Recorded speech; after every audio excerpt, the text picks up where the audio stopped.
আমি বললাম কারো ভয় পাই না, জন্ম নিছি একদিনকে মৃত্যু আছে। হাসিনার আমলে আমরা সবাই ভালো ছিলাম।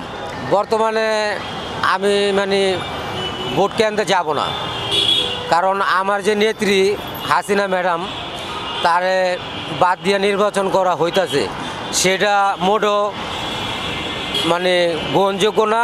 আর শুধু বিনা ডাকে কইলাম ম্যাক হয় না, সব ঘটনার পিছনে একটা করে কারণ থাকে।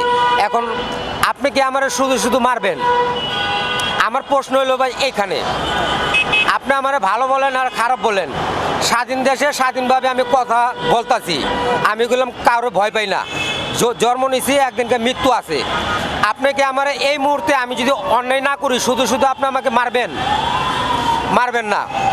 আমি যদি অন্যায় করি, আপনার সাথে রং করি, খারাপ কিছু করি, আমি যদি আপনার ক্ষতি করি, আপনি অবশ্যই আমারে ক্ষতি করার চেষ্টা করবেন। তো এটা হইলো ভাই কথা, বুঝছেন না? আমরা সাধারণ মানুষ, আমরা কি বলতে পারি? আমরা তো আর কোনো নেতাদের পিছে ঘুরি না, আর আমরা কোনো দুর্নীতিও করি না।